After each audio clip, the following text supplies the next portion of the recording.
All right, welcome in everyone. Sorry for that minor delay. Super excited to have you all join us.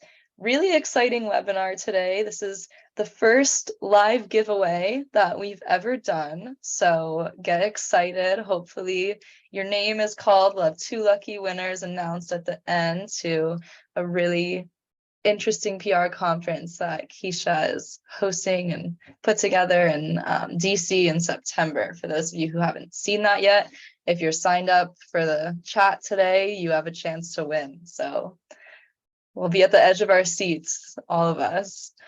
Welcome everyone who's just signing in. Today we'll be talking about merging lanes, expanding your PR offerings to thrive in today's market, something that I think we could all stand to work on and pay attention to right now. While we give everyone a few more minutes, we always like to start off by seeing where everyone's calling in from. I am in London as of today, so greetings from London. Where are you calling in from, Keisha? I am from Prince George's County, Maryland right now. Awesome. How's the weather there? It's starting to cool It's pretty good. Yesterday it rained all day, but today we're pretty good. Hot, nice. we're pretty good. DC, shout out to DC. Yay! Hi, Sophia. India, awesome. Costa Rica, that's somewhere I wish I was.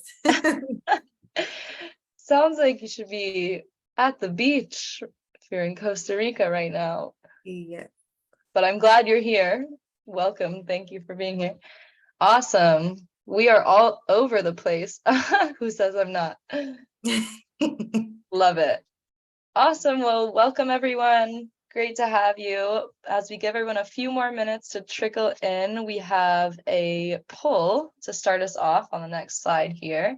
So when was the last time you expanded your PR offerings? And we'll get some options that'll pop up here. Relatively vague because, of course, this is something that is probably a work in progress, maybe something that you actually haven't done in a really long time. Really dependent on how you structure your business, of course, and all kinds of factors, how it's operating today, if there's a need to restructure, if you don't feel a need to restructure. Keisha, any predictions what our breakdown will look like?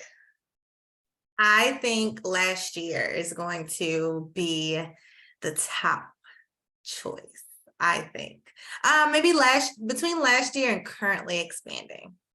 Okay, I could see that as well. It's really picking up as far as the need and lack of comfort, perhaps, and how the economy is treating us. All right, let's go ahead and launch those answers and see what we have going on. Okay, pretty even across the board. That's interesting. So tied between currently, this year, and never. So we will have a lot to talk about today. It's great to see where everyone is starting out with. Awesome. So before we kick off the discussion, just reintroduce the topic for anyone who just signed in. We're going to talk about expanding your offerings to thrive in today's market. And first off, we'll do some introductions. I'm Sam. For those of you who haven't met me before, I'm the marketing manager here at Propel. I've held a handful of different comms positions across industries, including cybersecurity and nonprofit fundraising. So welcome and great to meet you if you're new. Today, I'm so excited to have our special guest here with me today, Keisha Brewer. She's the founder of PRocon, which is the conference you might be able to attend for free, CEO of PR Alliance, a full-service PR agency. Keisha has served as a news writer and reporter for the Daily Times, Delmarva Media Group, an advertising specialist for Sinclair Broadcast Group, supporting Fox News and MyTV, a comms specialist and event planner for Fortune 500 companies, and social media strategist for government agencies. As a strategic comms expert, Keisha founded the PR Alliance in 2014 to bring an innovative approach to traditional public relations methods and make their clientele stand out in the market. Recently featured in on TEDx, highlighting how strategic communications is the key to getting what you want out of life. Keisha has been awarded one of DC's most influential entrepreneurs and has a passion for helping her clients reach their goals by communicating their value through compelling brand stories. Welcome, Keisha. It is so awesome to have you here today. It's so amazing to be here. Thank you for that introduction, Samantha. Of course. All right. And last but not least, on some of these intro slides, we will go over the topics, starting with the traditional PR umbrella, what we are used to, or what may be kind of a sign of the past. What are some emerging media channels that you can be using and should be using? And once we get that down, how can you communicate with your brand that you're working for, if in-house or clients? How can you have those hard conversations to prove why you should be making more or charging more? And then last but not least, the giveaway. And we'll wrap up with a Q&A at the end. If you have any exciting takeaways, we always have hashtag Propel Live on the lookout on Twitter. So feel free to use that. If you want to screenshot anything, I'll be smiling. So I don't mind. Keisha, I imagine, is cool with it as well. Yeah. Awesome. So a little bit about Propel before we dive in. If you're new to our community, welcome. We are one of the most innovative and differentiated PR softwares on the market. Propel was founded by Zach Cutler, who's a former agency owner, just a few years ago. So he actually ran an agency for 9 years and just never quite found the right tools for him. And so he sold his agency and built Propel. And ever since, we've been on our mission to democratize PR for all, make it accessible and attainable for anyone from a business to an agency to a new brand on the block. So most excitingly, we just launched a few AI capabilities. If you have yet to try them out, we have an AI pitch writer and press release builder, as well as a media list builder. So my colleague can drop the link in the chat if that's of interest to you. Oh, that's the contact. But yeah, he'll drop it. It's called Amiga, and it's a time saver. If you have yet to check it out, it is free to try. Finally, to the good stuff, we will get into today's conversation with the traditional PR umbrella. So what is it and what are we coming from really today? Keisha, if you want to start us off with what you describe as the traditional PR umbrella and some of the most common offerings that you see. Yeah, so when we talk about traditional, it's like, how far back do we want to go, right? And so, as I always tell clients, dated back when public relations was first a thing, it was all about making sure that stories were able to be told in the media, just media in general, right? So typically back then, even before television, the newspaper, right? How far can you get information to travel through those traditional media channels, right? And what I would say, I'm seeing that people are still holding on to from the traditional standpoint is the media relations, right? That's the main service that we all, I think, across the board are tackling from a traditional standpoint. So that's making sure that our clients have visibility, TV, radio, online publication. Well, online was not traditional, but I would say newspapers and those things. Maybe newspapers dwindling out just a little tad, maybe, but definitely TV and radio is something that I think we're all still holding on as a traditional public relations method.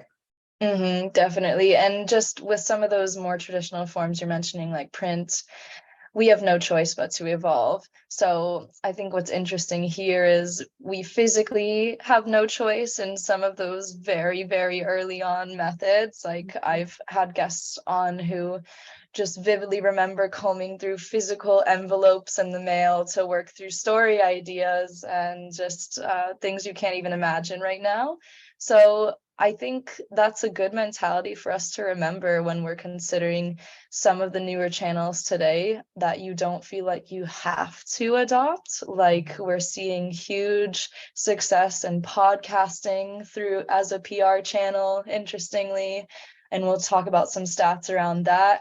Not something you feel like there's no choice, but that there's definitely opportunities that we're failing to tap into unless we just kind of open our minds. So I'm excited to get into some of that. Yeah, absolutely. Awesome. So getting into a few stats that we saw, one of the biggest challenges to sticking with a traditional umbrella is journalist resources. And that's something we've seen a lot of implications around just this year. So I pulled one example. This was from one of our recent research reports, which is the Q3 barometer, for those who are not familiar. We analyzed 500,000 PR pitches, and we found, especially one of the biggest differences we found was that the time it takes for a story to publish has lengthened by almost 10%. You can see within 3 days, 60% were published in Q1, and then moving just into Q2, we're only seeing 50. And we saw that breakdown shift across all of these different brackets. So that's just one example where we're seeing newsrooms are trying to keep up, but they're having to slow down. And that's making it harder to rely solely on earned media and promise, maybe 10 placements a month if there's nothing going on for your brand or clients. So that's just a big example I wanted to pull. Keisha, what are your thoughts on this and what you're seeing as far as challenges with staying traditional, and why you would push for other opportunities, especially as a former writer and reporter? I'm sure you feel this pain. Yeah. Oh my gosh, I love these data points. The first thing that came to my mind as you were speaking was, hopefully this is an indicator of why none of us as public relations pros should be promising media to our clients, right? Because we simply just cannot. We can't say, we know that you're going to have 5, media hits for this month, because on the other end, we do have the journalists who, are having to push these things out. And even them, I think what we're seeing secondly are maybe having a hard time keeping up due to things that we're all experiencing. When I look at these numbers, what I initially see is burnout. That's what I see initially. I see, imagining myself as a journalist again and receiving hundreds of pitches a day, because whether we believe it or not, from our end, it is hundreds of pitches a day that some of these journalists are receiving. And it is hard to, number one, keep up. It's hard for them to go through each and every one. And it's not that your pitch may not be great or aligned with their platform, but if you're getting 100 a day, it's really hard to keep up. And so to your point, Samantha, I think that's why, one, we shouldn't be guaranteeing media to our clients. And then number two, we should make sure that that is not the sole channel that we are relying on when it comes to visibility for our clients, because we talked about the traditional aspect of public relations, right? Being media, that was the traditional way of that's all we did. But if we open up our brains and really think about it, public relations is visibility and credibility for our clients. Now, if you look at it from that standpoint, visibility and credibility can be achieved on multiple channels. And so we don't have to solely, go through one channel to meet the same client goal, right? When our clients come to us, what they say out loud sometimes is, I want to be on television. I want to be in this publication. But what they're actually saying, if you read beneath the lines, is, I want more visibility. I want to be looked at as a credible organization, brand, business, etc. And so I think we should read between those lines a little further and realize that that means we can open this up to the possibilities and take some stress off of us when it comes to just attacking one lane, and take some stress off of these journalists when it comes to, having hundreds of emails to fish through. So that's my initial thought to this data. I think it's great to really look at. Yeah, absolutely. I couldn't agree more with your reasoning and encouraging that kind of open-minded perspective, especially just, I hear a lot of frustration from the PR side with clients saying, literally, we just want to go viral. We don't really care how, we don't care what, but make us go viral. It's easy, right? Yeah. So it's true that that's what they actually want. and that's sometimes confusing to them how you get there. And it's important to use clear communication and examples on our end, which we'll talk about in a few minutes here, to get to that point of understanding. And like you said, maybe they don't want an article in Forbes, as flashy as it sounds. Maybe they actually need a trade publication or an interview somewhere on a podcast, for example. Yeah. So yeah, that's really great perspective Samantha, I there. love that you mentioned that maybe what they want is not actually what they need in turn, because a lot of times, because clients don't really understand the end goal here. Like they think they know what the end goal should be, but I think it relies on our expertise to kind of really outline that for them. And so sometimes they're saying, I want to be in Forbes, but really understanding, hey, is Forbes really the platform that's going to give you the most visibility for what you're trying to push? Is Forbes really most aligned with the goals that you're trying to accomplish? Are you trying to connect with your audience as far as people who are trying to purchase from you, customers that are trying to learn your story? Or are you looking to kind of get out there to stakeholders and you're looking for more brand partnerships? Or depending on what your goal is, really depends on what platform it is. So Forbes sounds flashy, but depending on the goals, that might not actually get you there. So that is a great point that you mentioned. Absolutely. And you mentioned burnout, we mentioned the economy, but are there any other factors that you see kind of forcing PR pros to shift their umbrellas just in today's media environment? Or would you say those are kind of the key forefront I challenges? think we just have to really look at the trajectory of how the world is receiving news today, right? And really just coming to terms with ourselves that everyone's not picking up the newspaper, everyone's not looking at the online publication, everyone does not turn to their news, at 7 a.m. or 12 p.m. So I think it's really us coming to terms with people receive their news through social media more than anything today. And so I think, and I know we're going to talk about this a little later, but I think it gets a little scary for us when we start figuring out, okay, should we be pushing visibility strategies to social media, credibility strategies to social media? Because the scary part, and I'll speak for myself, is then I don't want people to think I'm a social media strategist, because that's not really the term I identify with as well. So I think one of the things is really just understanding how the world's receiving their news. And I think we should start gearing towards that instead of trying to repel against it. Absolutely. And that's a great point. I just saw a few studies about social media being the primary channel that a large sector of the world receives their news and prefers to receive their news more and more every day.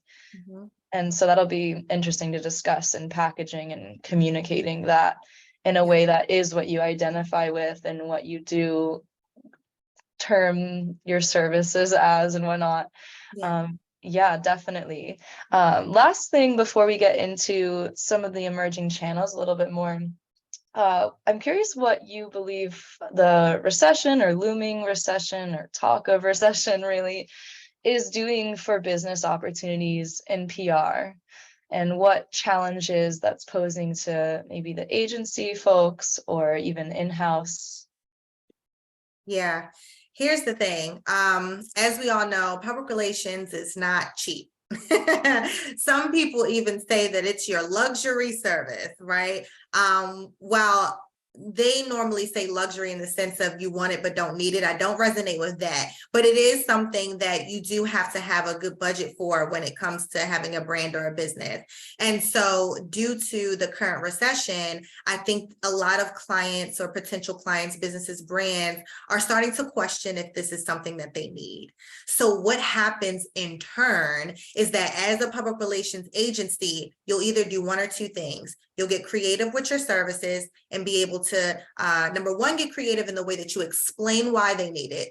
Or number two, get creative in a way of really figuring out what their goals are and crafting your services around what they need. So either you get creative or you start questioning the value yourself and you start saying, is the trajectory of the public relations industry rising, or are we about to get stagnant? Is this something that people are going to want in the future? And so I think the reason why we're having this conversation is because we don't want you to question your value as people start to question ours, because that's a thing. That's what happens.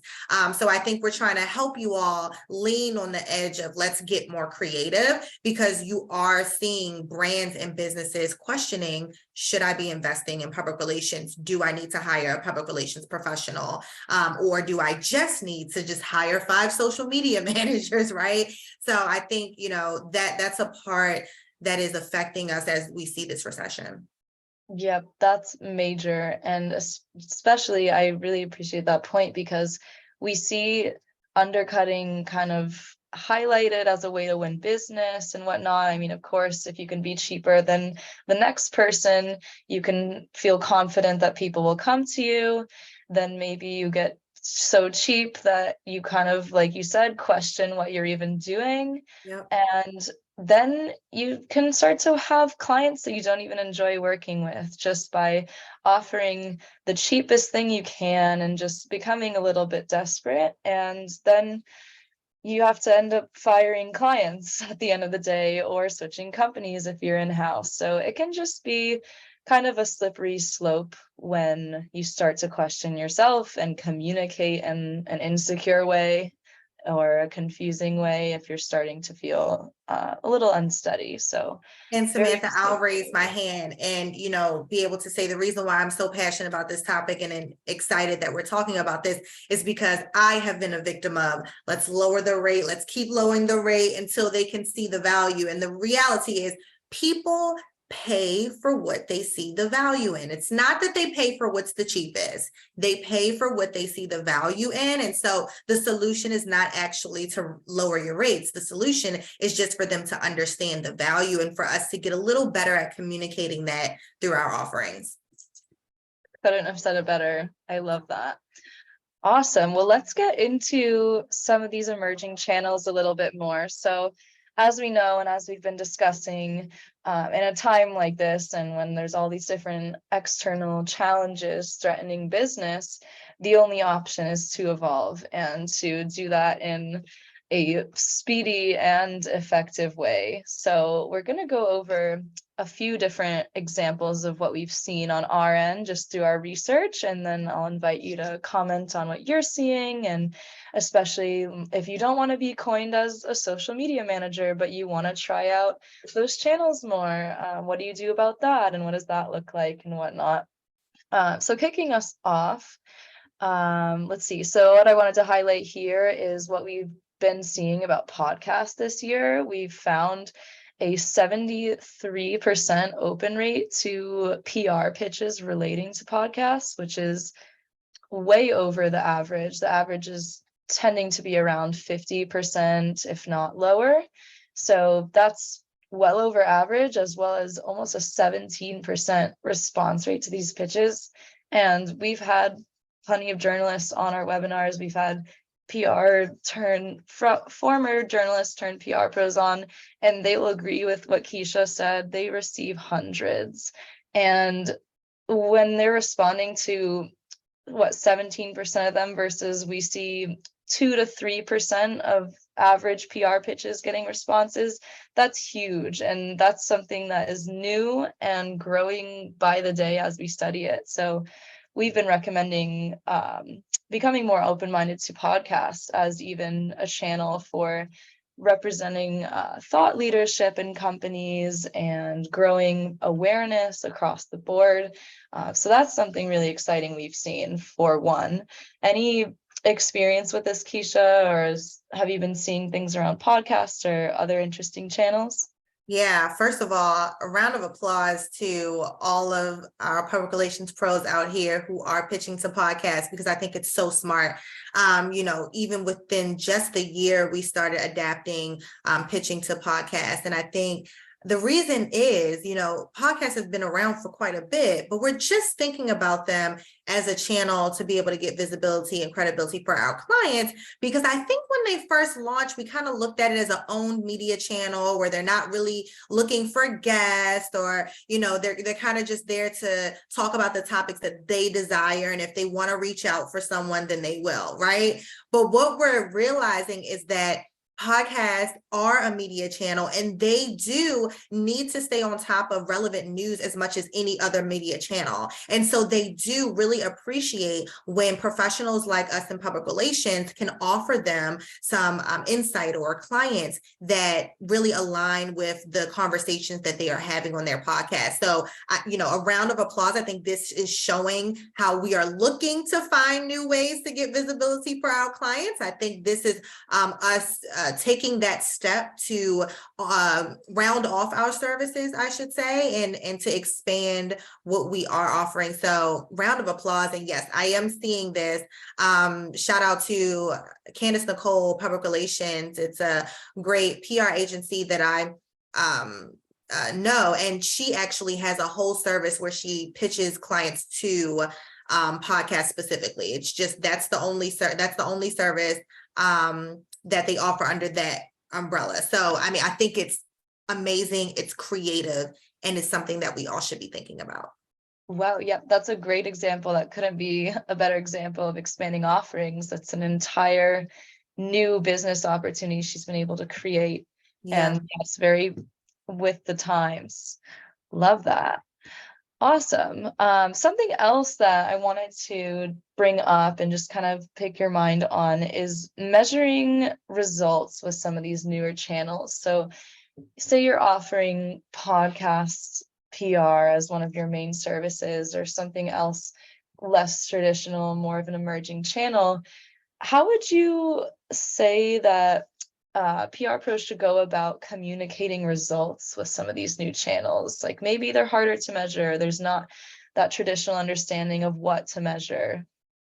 Yeah, you know what I actually think? I actually think this opens us up to more metrics and more units of measurement, because as we all know, traditionally it's a little difficult to figure out how much reach did this TV interview get, or how many people really saw the online publication or print publication that we were able to get for our clients. I think that used to be a little harder than it is today. We have great resources and data that helps with that. But I think this actually opens us up.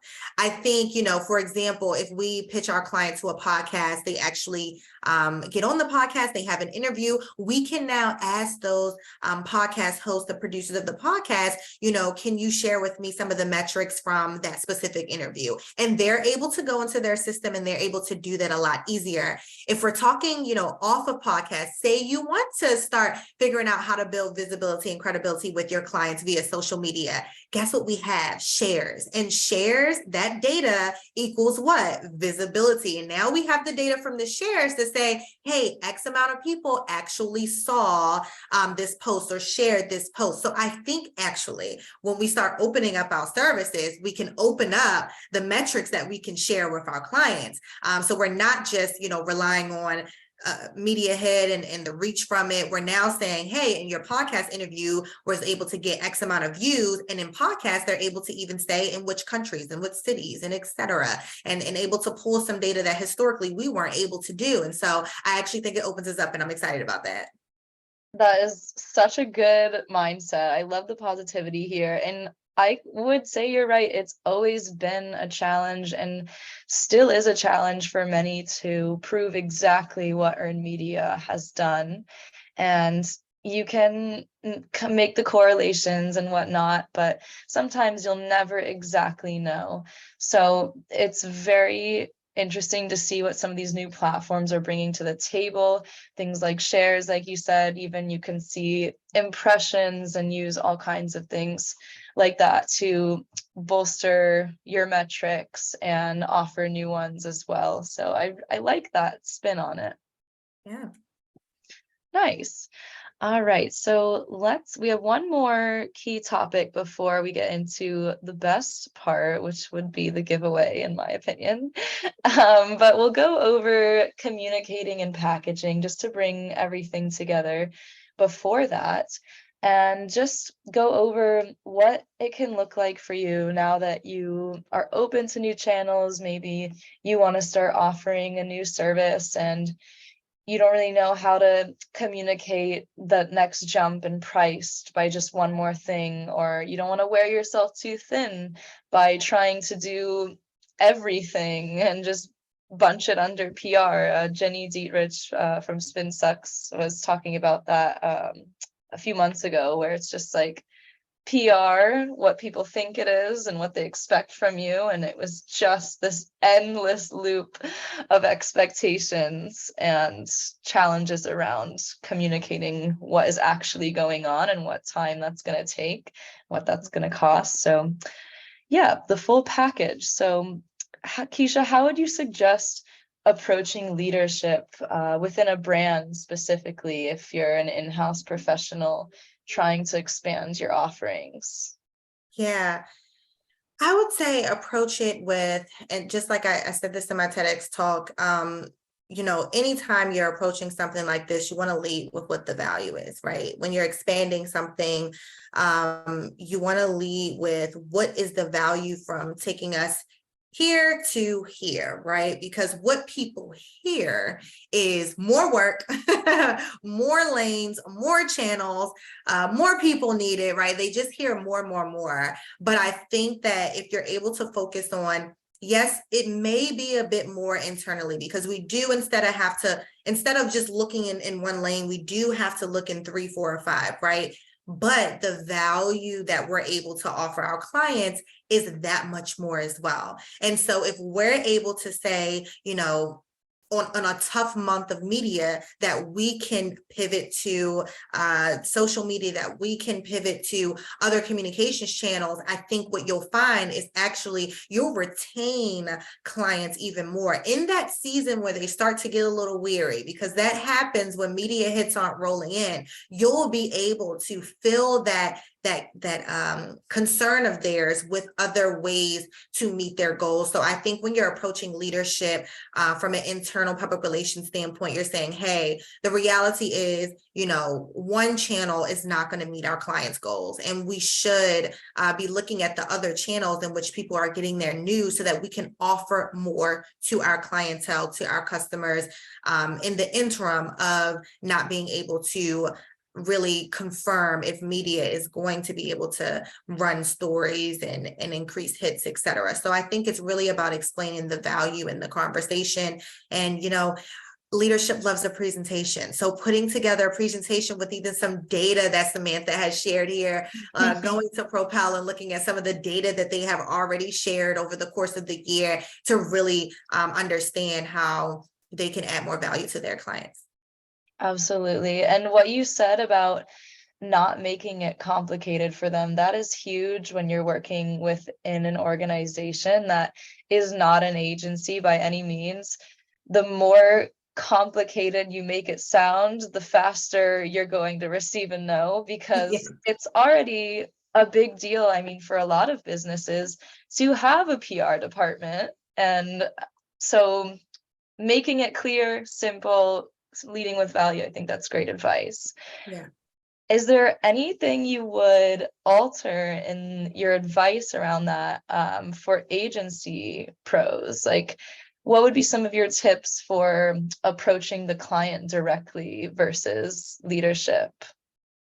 I actually think that's the easier part, because clients do not turn down more avenues to reach their goals. And I'm finding that in my current state of opening up my offerings, they do not turn down more ways to gain visibility for their brand. I think no one does, especially if you're introducing the conversation in that way. Hey, our agency has been doing our due diligence to explore additional ways for you to be able to gain visibility for your brand. Can we talk about what some of those ways may be and how that can align with what your goals are, right? I think when you have that conversation, they're like, I'm all ears. Now, what we do understand is that if we're going to do more, that does come with a cost increase, right?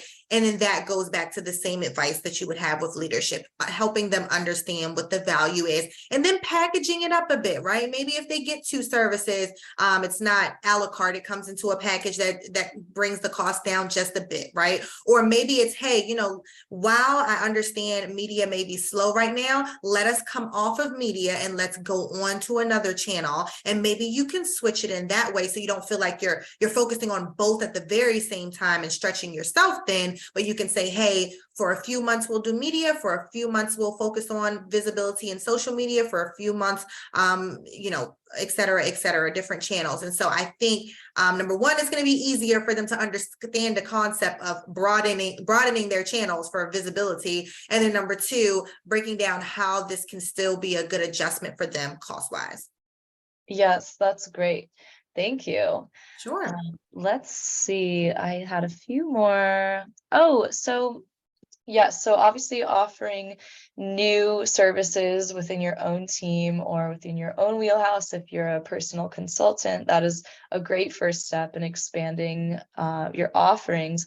But another idea, and this is something we're starting to see more and more, is working between channels across either departments or organizations, like working actually with the marketing department at your business more, or a, a separate consultant, and actually combining with other people and collaborating more. Maybe you're just opening the floor for more discussion between paid and earned channels. The sky's the limit really there.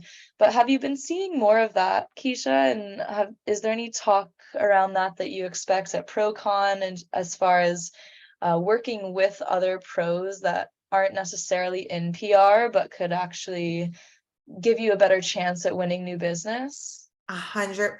And I actually believe that we should have never been siloed to begin with. I think, we look at public relations as its own lane and marketing as its own lane, advertising as its own lane.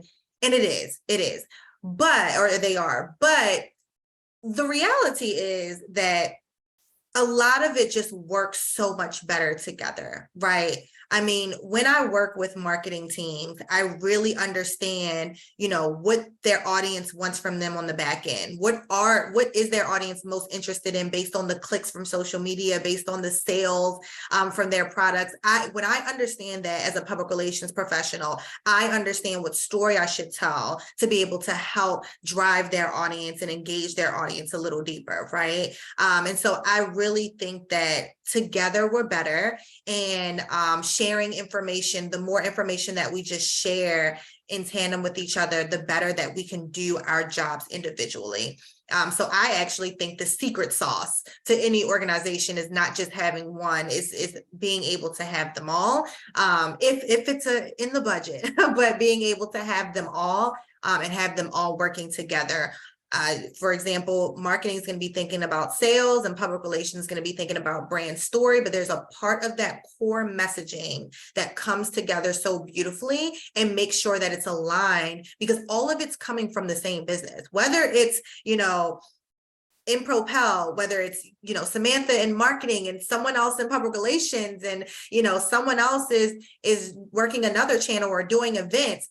That messaging is coming from the same organization. So we all should be making sure that the messaging is cohesive, and that the goals, the larger company goals, are at the forefront of all of our minds, right? We're all here to work together for the same goal. It's just about we're achieving it in different ways. So yeah, I just absolutely think this is a conversation that we need to have more of. We will be having more of that conversation at PRocon. We will be making sure that people understand the value of what we call merging lanes, right? So bringing that conversation of marketing, PR, media, advertisement, bringing those conversations together and figuring out how we can support each other. Or if you are someone who has the desire to step into another lane and offer some more services, that you're able to have that organic conversation as well. Awesome. That was so well said. Thank you so much. That leads us right into the last point, which is, really, what is PRocon? Some of us, I'm sure, are completely new. Maybe you haven't checked out the website even, but Keisha, I'll give you the floor to introduce it, kind of give the backstory, and most excitingly announce the winners. Hopefully they're present with us today, but if they're not, we'll reach out afterwards. So let's go for it. I am super excited. So of course, I was super excited when I launched my business, the PR Alliance, years ago, but this is my new excitement because what I realized when I started my business was that there weren't enough areas for me to connect with other professionals in public relations and communications and media. Lord knows it was hard to get a face-to-face interaction with a media outlet or journalist. And so what we have done as a team at PRocon is be able to create a space where all of us together in all of our communications lanes can connect, learn, and grow. We will be having a full day full of panel sessions to have organic conversations like we had today, workshops to be able to focus in on honing our skills and increasing our skill sets in different lanes, whether you want to increase your skill sets in public relations because you want to get better at press release writing, pitch writing, or you want to say, hey, I want to sit down in the marketing workshop and learn what I can about that so that I can offer a new service. We'll be having workshops, 6 workshops to be exact, 3 panel sessions. And so it'll be a full day of just really being able to connect, learn, and grow in this industry. So I am super excited for September 3rd in DC, and I hope that everyone will be able to join us because it's truly going to be what we say, value plus vibes. Value because, of course, I just mentioned all of the areas in which you'll be able to grow, but then vibes because we want to have a good time. When do we get to, as public relations and communications professionals, to just say, let me let my hair down, have a good time in an atmosphere of people who get me the best, right? And so it's really to have a good time. We'll be having food, we'll be having drinks, we'll be having great conversations. So I'm really excited about it, and I hope everyone will join us. Amazing. I love that. The vibes are gonna be there. I wish I would be there. I'll be out Yes. here in London, but we have some lucky winners that will be compensated. So there's some incentive to get out there. Let's hear our lucky winners. You want to announce it, Keisha? All right, drum roll. So we have 2 lucky winners who will get comp tickets to PRocon. I'm super excited about that. The first winner is Ardina Holston. I hope I'm saying that right. Ardena Holston. And then our second winner, well, congratulations to Ardina, first of all, congratulations. And then our second winner, I don't want to butcher the first name. So the last name is Little and the first name is Sinead. So congratulations to both of our winners who are able to join us at no charge to PRocon. We will be reaching out to you to invite you on in. I'm so excited that you get to experience this with us. Samantha, do you want me to give out the perk for everyone else here? Sure, yeah, I would love Okay. that. So even if you are not a winner today for a comp ticket, everyone who has joined us today will be getting 15% off of their ticket if they would like to come join us at PRocon. So all you have to do is go to our website, experienceprocon.com. And when you get your ticket, type in the code PROPEL15. And so you'll get your 15% off, and we will be welcoming you in the room. And that's on any of the tickets, the general or the VIP. So if you want VIP, you get 15% off of that too.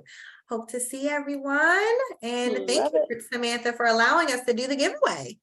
Amazing. No, I was so excited to do this. It's just, I mean, I always want to go to these conferences and sometimes it's just not feasible. So I'm happy to share the platform for that.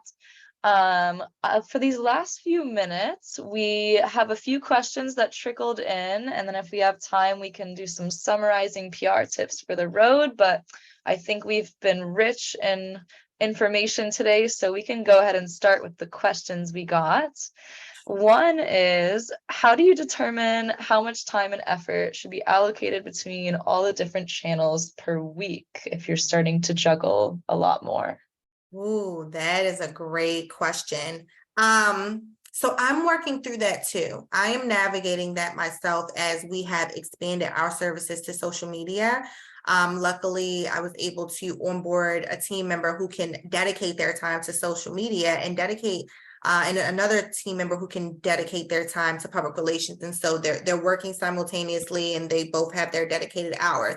However, this was not always the case.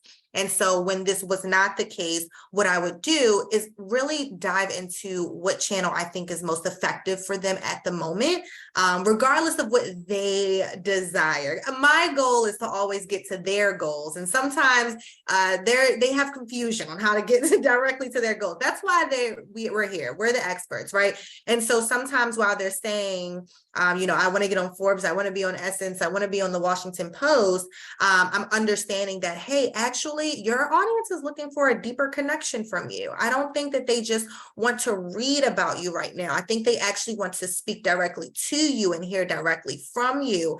And so that's when we start saying, let's focus on social media a bit more and then pick up media when, for example, if it's someone in STEM and it's National STEM Week coming up, let's, make sure that we can definitely capitalize off of that. But while there's, a little bit of quiet in the media section, I think your audience might want to hear from you. And so that's when we switch over to really focus on that. So I think it's really about whatever their goals are and what you're seeing their audience may need from them at the time. Yep, I think that's a great point. And just working with what's necessary, building your structure around that. Timing is everything, as we know, with traditional earned media. So sometimes you will have to drop everything if you get a really good angle, and other times it'll be more evergreen. So it definitely ebbs and flows, which can make it more challenging as well. Yeah. All right, next one. How often do you iterate your media strategies for different channels? What does this look like for different channels? Yeah. Yeah.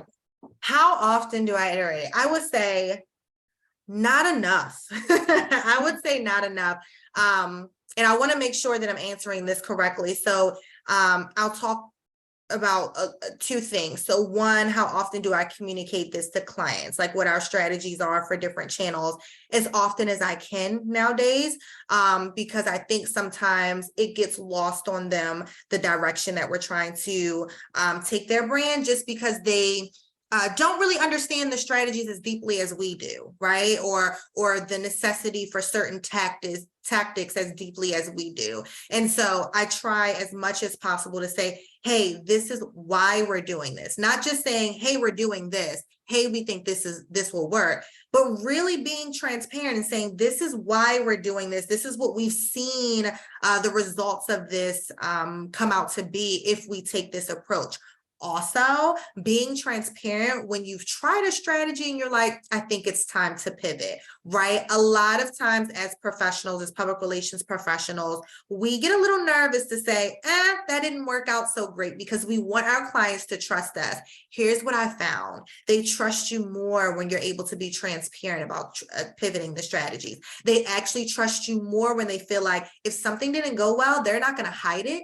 They're actually going to say, that was an okay strategy for this, but I think I found a better one. So I think, really being able to fine tune your strategies as much as you see necessary, and being able to iterate that to clients as much as you can, as I think is the goal. So I hope I answered that question, but I think that was a little bit of a two-parter. No, that was great. And that is just crisis comms 101, right? Like the faster you apologize and you admit exactly if you were wrong, you need to admit it, because people see right through all of that the second you try to give different reasons and maybe say like, no, it didn't really happen that way, and if it did, it did, and you move forward.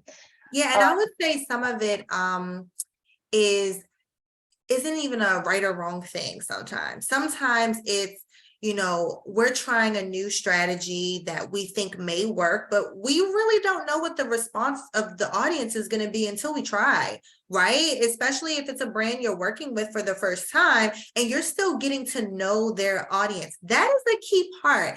A lot of times clients think that right off the bat, we know their audience. That can't happen. That's impossible. Maybe we work with a brand that's similar. Maybe you're in a health and wellness space and I work with health and wellness clients on a regular basis, but everyone's audience is going to be different. Everyone's audience is going to want something different from that brand in particular and react to your brand in particular in a different different way. And so sometimes we're launching strategies that we've seen work well before, but then we realize, okay, that audience isn't as responsive to that. And that is okay too. So I think it's about being transparent about that. It's not that anyone's wrong. It's just that we're learning your audience just as you are sometimes.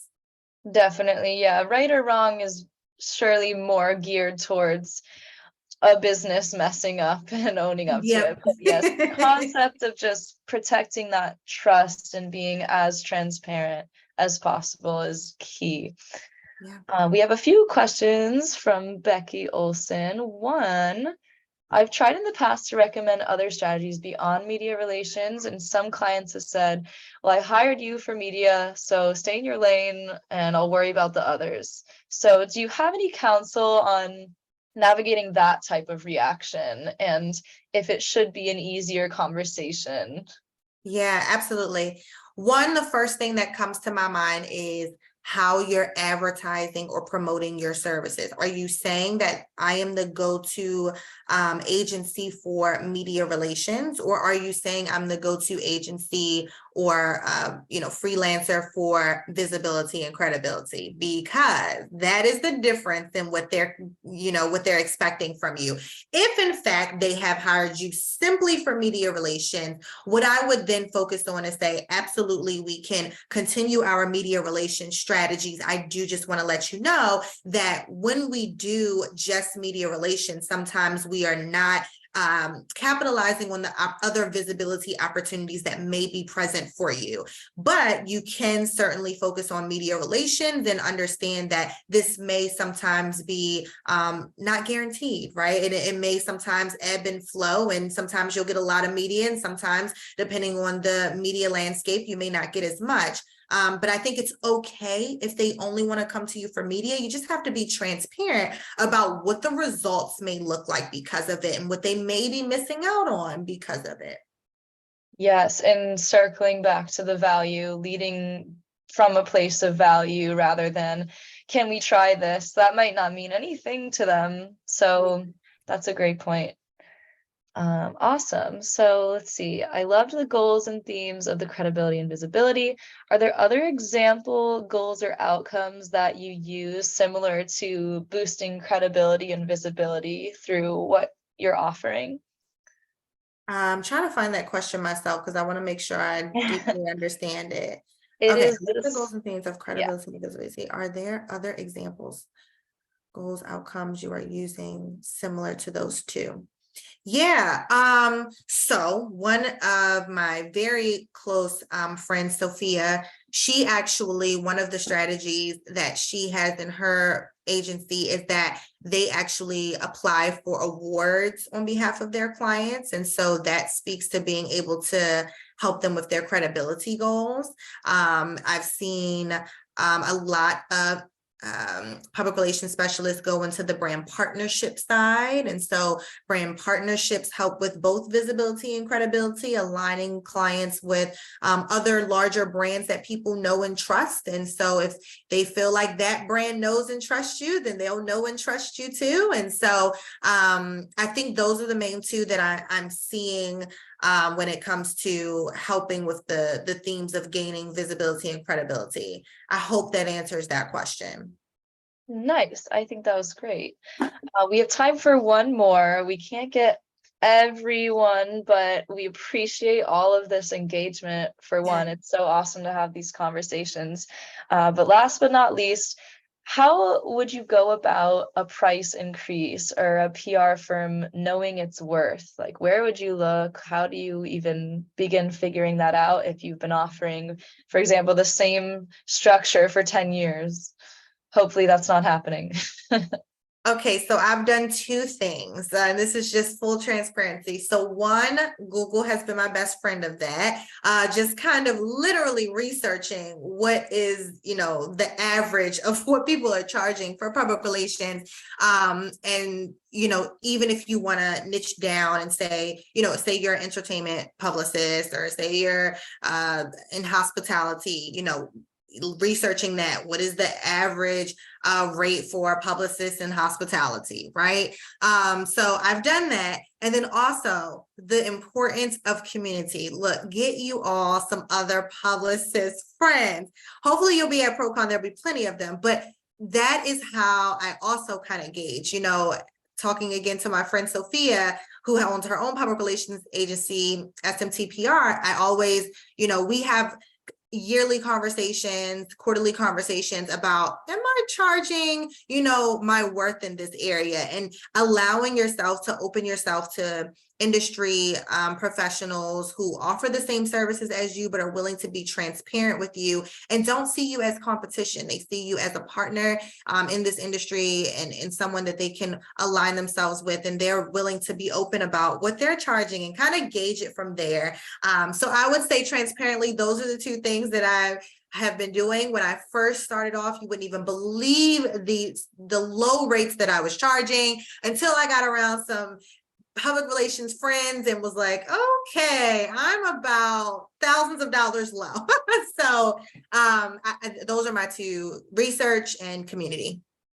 That's so great. Awesome. And yeah, just not being afraid or maybe competitive is so important in this situation. There are new businesses every single day. I mean, no matter what the economy is doing, people will always need press. So you're not going to run out of options for who you could be working with. So the more we can work together, the better. I totally agree with that. Honestly, I've also found that when you increase your rates, you start to kind of get more of the ideal client that you want. I have figured that out. I was transparent earlier about my season of trying to just lower my rates to see, what clients I can get. And I actually started pulling in more of people who were not my ideal client. And so I've noticed, actually, when you know the value of the work that you do and you increase the rates to match accordingly, that you actually find yourself in more aligned situations than anything. Amazing. Thank you so much. What a great note to end on. This was such a fun conversation. Thank you all for being here. We'll go ahead and wrap it up. If you want to reach out to me, I have my email listed there. You can also check out our website if you'd like. Keisha, if you want to share any contact info, I'm happy for people to reach out to you as well. Absolutely. I am sharing my email now, Keisha@thepralliance.com. I just shared it in the chat. And then just one more time, if you all want to get your discounted PRocon tickets, I'm going to share the link to that as well. So experienceprocon.com, and please feel free to follow us on social media at Experience PRocon, which I just put in the chat. Awesome. Thank you so much for joining me. This was genuinely so much fun, and I hope everyone enjoyed it. This was so much fun. Thank you so much, Samantha. Thank you, everyone, for saving space for me to come share my insight with you all. And I hope to stay connected to everyone. Awesome. Thank you so much. Have a Thank good day, you. everyone.